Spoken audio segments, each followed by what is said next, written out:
Salah satu syarat yang harus dimiliki ketika kita melakukan pembekaman adalah cukup daya dan darah.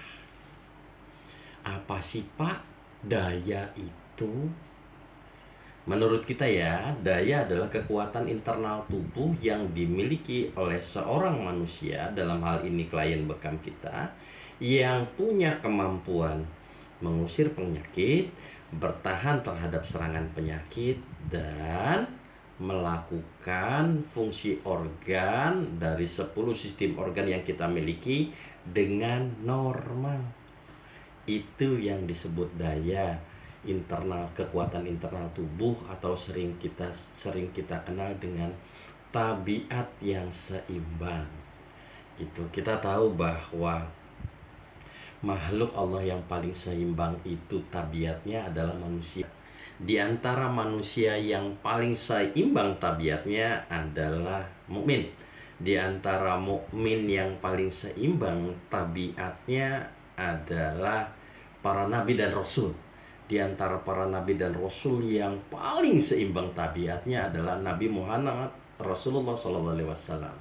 Jadi kalau pengen tabiatnya seimbang, ya ikuti apa-apa yang dilakukan oleh Rasulullah SAW. Gitu. Mulai dari bangun tidur sampai mau tidur lagi.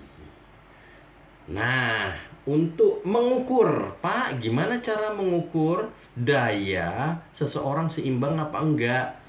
Yang pertama nih, karena manusia itu terdiri dari jasmani dan rohani, lihat mukanya, fisiodiagnosa begitu ya. Ada semangat apa enggak dia itu?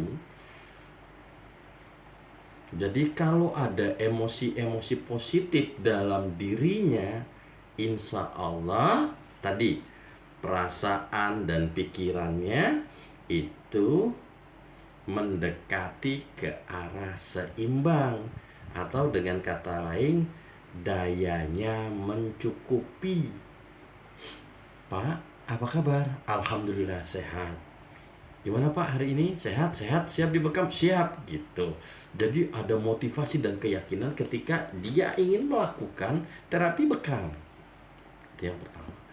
Bagaimana dengan fisiknya? Nah, cukup daya itu sangat berhubungan dengan kualitas darah seseorang. Kita tahu darah ini punya fungsi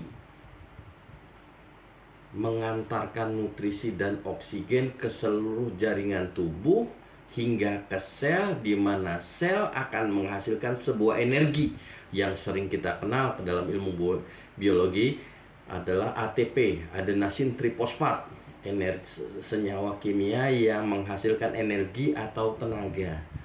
Nah, bahasanya seperti itu karena darah ini adalah cairan dalam jaringan tubuh atau di dalam pembuluh darah yang warnanya merah, dan dia punya fungsi sebagai alat transportasi bagi nutrisi dan oksigen untuk sampai ke sel, sehingga sel akan melakukan yang namanya proses metabolisme, sehingga akan timbul yang energi dan tenaga. Maka kita periksa itunya. Contoh ya, untuk memahami dia cukup daya apa tidak adalah meriksa denyut nadinya. Denyut nadi yang kita periksa di lengan ini adalah pembuluh darah arteri.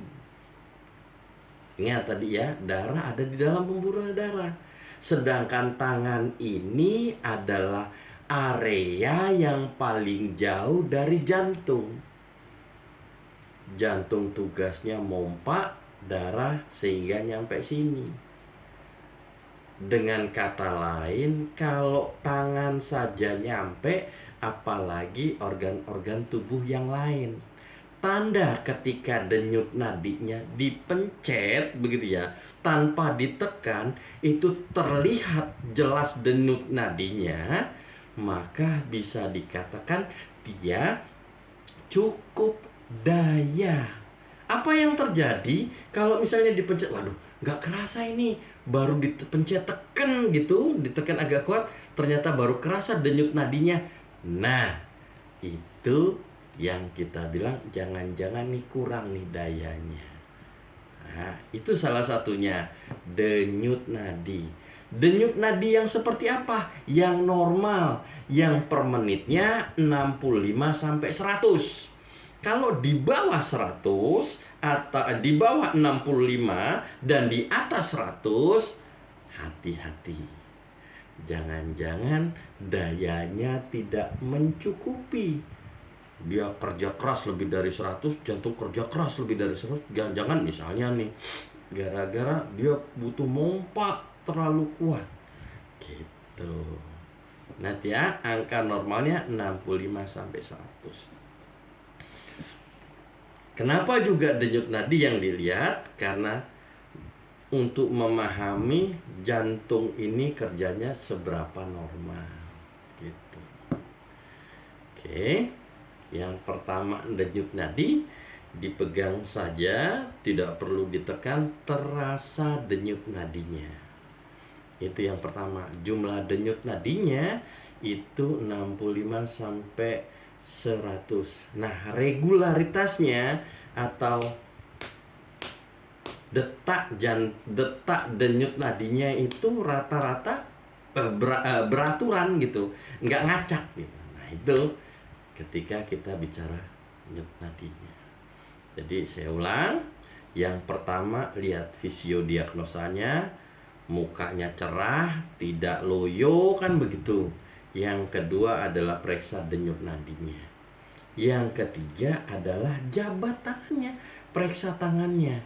Kita tahu bahwa darah itu suhunya 38 derajat Celcius. Hangat kan? Kalau darah nyampe sini, ujung tangan ini dan tangannya hangat, berarti kan darahnya nyampe sini. Kalau misalnya nggak nyampe sini, tangannya dingin apa enggak? Dingin pastinya. Artinya darah nggak nyampe sini. Ada dua kemungkinan.